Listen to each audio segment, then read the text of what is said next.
Hello friends, இன்னைக்கு நம்ம பார்க்க போகிறது ஜாப்பனீஸ் அனிமி சீரிஸான the world finest assassin get reincarnated in another world season 1 episode 11 தான் இன்னைக்குள்ள வீடியோவில் பார்க்க போகிறோம். உங்களுக்கு இந்த வீடியோ பிடிச்சிருந்தது அப்படின்னா லைக் பண்ணிட்டு அப்படி மறக்காம நம்ம சேனலை சப்ஸ்கிரைப் பண்ணிருங்க.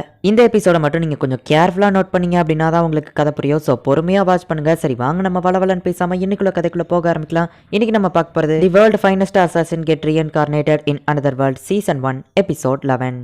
நம்ம ஹீரோ டியாக்கு பாய் சொல்லிட்டு கிளம்புவோம். நீங்க நடிச்சது போதும் அப்படின்னு சொல்லி டியா சொல்றா. பொதுமக்கள் மாதிரி இவ்வளவு நேரம் சோல்ஜர்ஸ் தான் டியாக்கு ப்ரொடெக்டிவா இருந்திருக்காங்க. குட் பை லோக் அப்படின்னு சொல்லிட்டு டியா ஆளரா. இப்ப கொஞ்சம் நாள் கழிச்சு காமிக்கிறாங்க. நம்ம ஹீரோவோட அப்பா வந்து நம்ம ஹீரோவை கூப்பிட்டு இந்த ஆள் 2th டேக்கு ஒரு வேலை கொண்டு வந்திருக்கான், அதை நான் உன்கிட்ட ஒப்படைக்கலான் இருக்கேன். உன்னோட டார்கெட் கவுண்ட் விகோனேவோட டாட்டர் டியா விகோனே, அவளதான் நீ கொல்லணும் அப்படின்னு சொல்லி அவங்க அப்பா சொல்லவும் நம்ம ஹீரோக்கு செம ஷாக்கிங்கா இருக்கு. என்ன பண்ணலாங்கிற முடிவை நான் உன்கிட்டயே விடுறேன் அப்படின்னு சொல்லி அவங்க அப்பா சொல்லவும் எனக்கு சில டவுட்ஸ் இருக்கு. ஹவுஸ் விகோனே ஸ்வீகல்ல இருக்கிற நோபல்ஸ் 2th டே இதுல இன்வால்வ் ஆனா ஆல்வன் கிங்டம்க்கோ ஸ்வீகல்க்கோ வார் வர்றதுக்கு கூட சான்ஸ் இருக்கே அப்படின்னு சொல்லி நம்ம ஹீரோ கேக்குறான். நீ கேக்குறது கரெக்ட் தான், நம்ம இதுல இன்வால்வ் ஆனோம்னு தெரிஞ்சா இன்டர்நேஷனல் ப்ராப்ளம் கூட வரும் அப்படின்னு அவங்க அப்பா சொல்லவோ ஹவுஸ் 2th டே எப்பவும் ஆல்வன் கிங்டமோட நல்லதுக்காக மட்டும் தானே இன்வால்வ் ஆவாங்க, இது ஸ்வீகலோட பிரச்சனை, இதுல ஏன் இன்வால்வ் ஆகணும்னு நினைக்கிறீங்க அப்படின்னு நம்ம ஹீரோ கேக்குறான். ஹவுஸ் ஆஃப் விகோனேல ஆல்ரெடி வார் ஸ்டார்ட் ஆயிடுச்சு. அந்த இடத்துல இருந்தா இவர் 3 நாளைக்கு முன்னாடியில இருந்து கிளம்பி இந்த இடத்துக்கு வந்திருக்காரு.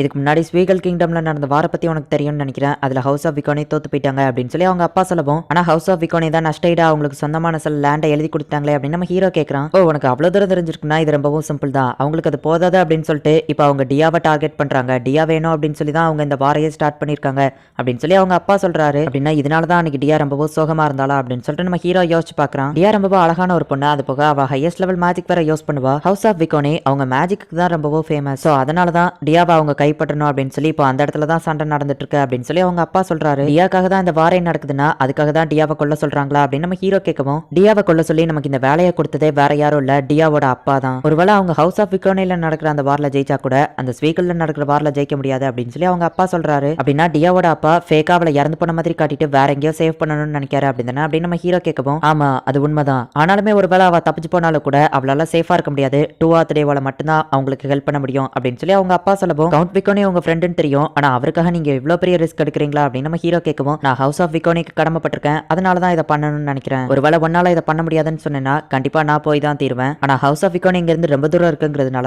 நான் அங்க போய் சேர்றதுக்குள்ளே என்னோட மானம் அவ்வளவோ காலி ஆயிரும். என்னால டைமுக்கு அந்த இடத்துக்கு போய் டியாவை காப்பாற்ற முடியாது. சோ நான் திரும்பவும் உங்ககிட்ட கேட்கறேன், நீ என்ன பண்ண போற அப்படின்னு சொல்லி அவங்க அப்பா நம்ம ஹீரோ கிட்ட கேட்கவும் என்னோட போன ஜென்மத்துல அந்த ஆர்கனைசேஷன் என்ன கொலை பண்றதுக்கு ஒரு டூலா தான் யூஸ் பண்ணிட்டு இருந்தாங்க, ஆனா இந்த தடவை அப்படி கிடையாது, நான் என்ன பண்ணணுங்கிறத நான் தான் முடிவு பண்ணணும், அது போக நான் ஆல்ரெடி முடிவு பண்ணிட்டேன் அப்படின்னு நம்ம ஹீரோ யோசிச்சுட்டு சரி ஓகே நான் இந்த வேலையை பண்றேன் அப்படின்னு நம்ம ஹீரோ சொல்றான். எதுக்காக நான் தெரிஞ்சுக்கலாமா அப்படின்னு அவங்க அப்பா கேட்கவும் அதுக்கு 3 காரணம் இருக்கு.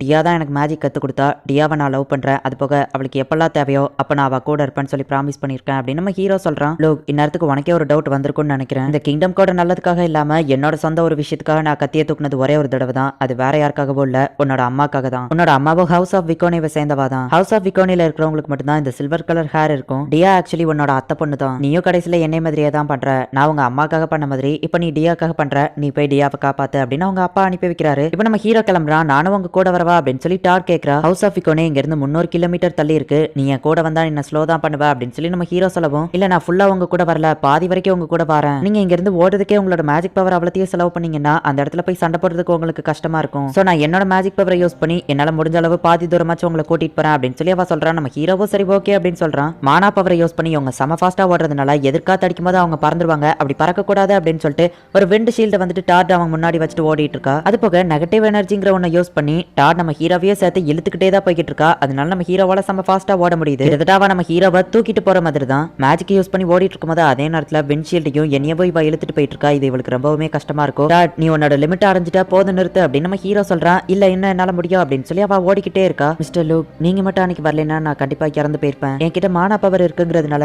உங்களோட அசாசின்க்கு என்ன யூஸ் பண்ணிக்கிடலாம் அப்படின்னு நீங்க நினைச்சது எனக்கு நல்லாவே தெரியும். ஆனா எனக்கு அது ரொம்பவுமே சந்தோஷமா இருந்துச்சு. ஏன்னா எங்க அப்பா அம்மா கூட என்ன வேண்டாம் அப்படின்னு சொல்லி ஒதுக்கிட்டாங்க, ஆனா என்ன வேணும்னு சொல்லி என்னோட வாழ்க்கைக்கு ஒரு அர்த்தம் கொடுத்தது நீங்க தான். என்னால முடிஞ்ச அளவுக்கு நான் உங்களுக்கு ஹெல்ப் பண்ணுவேன். நீங்க ரொம்பவுமே திறமசாலி, உங்களோட ஒவ்வொரு முடிவையும் நீங்களே தான் எடுக்கிறீங்க, இதுக்கு ஒரு டூலா இருக்க கூடாது அப்படின்னு சொல்லி நீங்க நினைக்கிறீங்க. நீங்க இந்த அசாசினேஷன்ல ஒரு டூலா இருக்க விரும்பலன்னு எனக்கு தெரியும். உங்களுக்கு பதிலா அந்த டூலா நானே இருந்துட்டு போறேன். ஏன்னா உங்க கூட நான் இருந்து உங்களுக்கு ஹெல்ப் பண்றது தான் எனக்கு ரொம்பவும் ஹாப்பியா இருக்கு அப்படின்னு சொல்லி அவ மனசுக்குள்ள நினைச்சிட்டு இப்ப செம ஃபாஸ்டா ஓடிட்டு இருக்கா. நம்ம ஹீரோ அவளுக்காக செஞ்ச எல்லா விஷயத்தையும் அவ யோசிச்சு பாக்குறா. நம்ம ஹீரோக்காக அவ லிமிட்டை தாண்டி அவ ஓடிக்கிட்டே இருக்கா. ஒரு கட்டத்துல அந்த வின் பேரியர் பிரேக் ஆகுது. பேரியர் பிரேக் ஆகும் இவங்க செம ஃபாஸ்டா ஓடிட்டு இருந்ததுனால எதிர்காத்து அடிச்சு அப்படியே அவ மேல பறக்குறா. டக்குன்னு நம்ம ஹீரோ அவளை காப்பாத்துறான். மிஸ்டர் லூக், என்ன மன்னிச்சிருங்க, என்னால இவ்வளவு தூரத்துக்கு தான் உங்களை கூட்டிட்டு வர முடிஞ்சது அப்படின்னு சொல்லி அவ அலறா.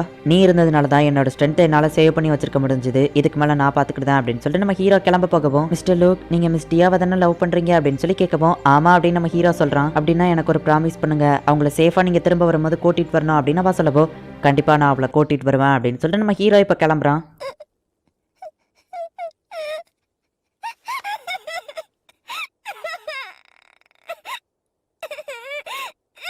நான் எப்படியாச்சும் டைம்க்கு அந்த இடத்துக்கு போயிருக்கணும் அப்படின்னு சொல்லி நம்ம ஹீரோ ஃபாஸ்டா ஓடிட்டு இருக்கான். இப்ப நடக்கிறதெல்லாம் பார்க்கும்போது எனக்கு ஓல்டு மெமரிஸ் தான் ஞாபகம் வருது அப்படின்னு நம்ம ஹீரோவோட அம்மா சொல்லவோ, எனக்கும் தான், ஆனா நம்ம பையன் என்னை விடவோ ரொம்பவும் ஸ்ட்ராங் ஆனவன் அப்படின்னு நம்ம ஹீரோவோட அப்பா சொல்றாரு. இப்ப 14 வருஷத்துக்கு முன்னாடி காமிக்கிறாங்க. வேர்ல்டு பிரிசர்வேஷன் அட்மினிஸ்ட்ரேட்டர் 3800 ஹையர் அபிஷியல்ஸ்க்கு ரிப்போர்ட் பண்றேன். இந்த உலகத்தோட அழிவை தடுக்கிறதுக்காக அந்த ஹீரோவை அழிக்கிறதுக்கு பல ப்ரொஃபஷனல்ஸா அந்த இடத்துல ரீஇன்கார்னேஷன் பண்ணி டெஸ்ட் பண்ணிட்டு இருக்கேன். அவங்களோட ப்ராக்ரஸை கால்குலேட் பண்ணதுல அந்த ஹீரோவோட ரேம்பேஜை தடுக்கிறதுக்கான ஒரு சோலை நான் கண்டுபிடிச்சிட்டேன் அப்படின்னு சொல்லி அந்த கார்டஸ் சொல்றா. இப்ப நம்ம ஹீரோ ஒரு வழியா அந்த ஹவுஸ் ஆஃப் விக்கோனே இருக்கிற இடத்துக்கு வந்து சேர்ந்துட்டான். டியாவை பிடிக்கிறதுக்காக அந்த ஹவுஸ் ஆஃப் விக்கோனேவை சுத்தி சோல்ஜர்ஸ் நிறைய பேர் நின்னுட்டு இருக்காங்க. அந்த சோல்ஜர்ஸ் யாராலையும் அந்த ஹவுஸ்குள்ள நுழைய முடியாத லெவலுக்கு அந்த ஹவுஸ் ஆஃப் விக்கோனேல இருக்கிற சோல்ஜர்ஸ் தடுத்துட்டு இருக்காங்க. நம்ம ஹீரோ அவனோட மிஸ்டேக்கைய வச்சு பார்த்துட்டு அங்க இருக்கிறதுல யாரெல்லாம் மேஜிக் யூசரோ அவங்க எல்லாரையும் போட்டு தள்ளலாம் அப்படின்னு சொல்லி முடிவு பண்றான். என்னோட ப்ரீவியஸ் லைஃப்ல நான் நிறைய கொலைகளை பண்ணிருக்கேன். இந்த லைஃப்ல தேவையில்லாம யாரையோ கொல்ல கூடாதுன்னு தான் இருந்தேன். ஆனா இப்ப தேவை வந்துடுச்சு அப்படின்னு சொல்லிட்டு நம்ம ஹீரோ அங்க இருக்கிற மேஜிக் யூசர் எல்லாத்தையும் ஷூட் பண்ணிட்டு இருக்கான். அயன் மேஜிக் யாரோ யூஸ் பண்றாங்க. அது அந்த விக்கோனேவோட டாட்டரா இல்ல அது பின் சைட்ல இருந்து வருது அப்படின்னு சொல்லிட்டு நம்ம ஹீரோ இருக்கிற சைட்ல அவங்க அட்டாக் பண்றாங்க. அப்படின்னா இவங்களுக்கு முன்னாடியே கன்னை பத்தி தெரிஞ்சிருக்கா அப்படின்னு நம்ம ஹீரோ யோசிச்சுட்டு அப்பதான் ஒரு விஷயத்த பாக்குறான். அதிகமான மேஜிக் சோல்ஜர்ஸ் இருந்துமே கூட இவங்களால அந்த ஹவுஸ் ஆஃப் விக்கோனேக்குள்ள போக முடியல. அப்படின்னா டியா வீட்டுக்குள்ள இருந்துட்டே மத்த சோல்ஜர்ஸ்க்கு ஹெல்ப் பண்றா. அதனாலதான் அவங்களுக்கு கன்னை பத்தி தெரிஞ்சிருக்கு அப்படின்னு நம்ம ஹீரோ யோசிச்சுட்டு வின் மேஜிக் யூஸ் பண்ணி அந்த சோல்ஜர்ஸ் என்ன பேசுறாங்க அப்படிங்கறத அந்த இடத்துல இருந்துகிட்டே கேட்கறான். இது அந்த விக்கோனேவோட பொண்ணா இருக்குமா இல்லன்னா சோல்ஜர்ஸ் ஆர்மி உங்களுக்கு ஹெல்ப் பண்றதுக்காக வந்துட்டா அப்படின்னு சொல்லி அவங்க பயந்துட்டு இருக்காங்க. அவங்களோட குழப்பத்தையே நான் எனக்கு சாதகமா பயன்படுத்திக்கிட்டேன் அப்படின்னு சொல்லிட்டு நம்ம ஹீரோ வந்துட்டு அந்த ஃபாஸ்ட் ஸ்டோன் எடுக்கிறான். அந்த ஃபாஸ்ட் ஸ்டோன்ல அதிகமான மானாவை கொடுத்து அது பிளாஸ்ட் ஆகும் அப்படிங்கிறது தெரியும். நம்ம ஹீரோ இப்ப அதுல அதிகமான மானாவை ஃபில் பண்ணிட்டு சவுண்டே கொடுக்காத ஒரு ஆரோவை வச்சு ஷூட் பண்றா. இப்ப எந்த சைட்ல இருந்து நம்ம ஹீரோ ஷூட் பண்ணாங்கிறதோ தெரியாது. அப்படியே நிறைய ஷூட் பண்ணி அந்த இடத்தையே பேனிக் ஆக்குறான். டியா எந்த ரூம்ல இருக்கா அப்படிங்கறதையும் நம்ம ஹீரோ பார்த்து வச்சுக்கிட்டுதான் அட்டாக் பண்ண வந்த அந்த சோல்ஜர்ஸ் எல்லாமே அவங்க ஃபார்மேஷனை விட்டு சதுரவுமே இதுதான் நமக்கு சரியான சான்ஸ் அப்படின்னு சொல்லிட்டு ஹவுஸ் ஆஃப் விக்கோனேவோட சோல்ஜர்ஸ் வந்து அவங்கள பதிலுக்கு அட்டாக் பண்றாங்க.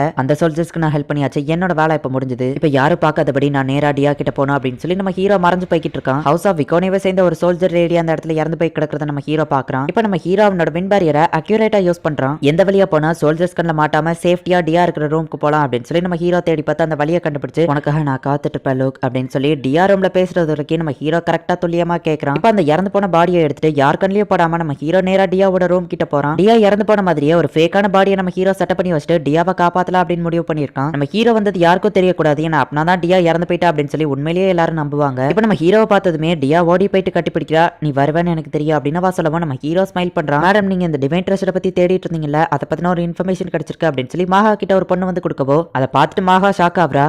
2 ஆதிரிக்கு ஒரு இன்ஃபர்மேஷன் அனுப்பணும், புறாவை சீக்கிரமா ரெடி பண்ணு அப்படின்னு சொல்லி மாகா சொல்லிட்டு லோக் இது முக்கியமான ஒண்ணு, நீ சீக்கிரமா தெரிஞ்சுக்கிட்டே ஆகணும் அப்படின்னு சொல்லி மாகா பயப்படுறா. இந்த இடத்துலயே இந்த எபிசோட் முடியுது. நெக்ஸ்ட் எபிசோட் பாக்குறதுக்கு முன்னாடி ஒரே ஒரு விஷயத்தை மட்டும் ஞாபகம் வச்சுக்கோங்க. ஹீரோ கிட்ட 30 ஸ்கில்ஸ் இருக்கு. நம்ம ஹீரோ கிட்ட வெறும் 5 ஸ்கில் தான் இருக்கு. ஹீரோ கிட்ட அதிக ஸ்கில்ஸ் இருக்கிறதுனால தான் அவனால மட்டும் தான் டீமன் லாட கொள்ள முடியும். ஹீரோவை தவிர்த்து வேற யாராலையும் டீமன் லாட கொள்ள முடியாது. அதனாலதான் காடஸ் ஃபர்ஸ்டே சொல்லியிருப்பாங்க, அந்த வேர்ல்டோட ஹீரோ அந்த டீமன் லாட கொன்னதுக்கு அப்புறமா தான் நீ போயிட்டு அந்த ஹீரோவை கொல்லணும் அப்படின்னு சொல்லி காடஸ் சொல்லியிருப்பாங்க. ஒருவேளை நம்ம ஹீரோ அந்த வேர்ல்டோட ஹீரோவை டீமன் லாட கொல்றதுக்கு முன்னாடியே கொன்னுட்டா அப்படின்னா பெரிய பிரச்சனை ஆகிரும். இந்த ஒரு விஷயத்தை மட்டும் ஞாபகம் வச்சுக்கோங்க. அண்ட் நெக்ஸ்ட் எபிசோட் தான் ஃபைனல் எபிசோட். அதோட சீசன் 1 முடிஞ்சது. சீசன் 2 இன்னும் ரிலீஸ் ஆகல. அது வந்தா கண்டிப்பா தமிழ் டப் பண்ணி போடுறேன். நெக்ஸ்ட் எபிசோட் வேற லெவல்ல இருக்கும். சோ மிஸ் பண்ணாம பார்த்து என்ஜாய் பண்ணுங்க. அண்ட் உங்களுக்கு இந்த வீடியோ பிடிச்சிருந்தது அப்படின்னா லைக் பண்ணிட்டு அப்படியே மறக்காம நம்ம சேனலை சப்ஸ்கிரைப் பண்ணிருங்க. தேங்க்யூ ஃபார் வாட்சிங். Bye guys. நெக்ஸ்ட் எபிசோட்ல மீட் பண்ணலாம்.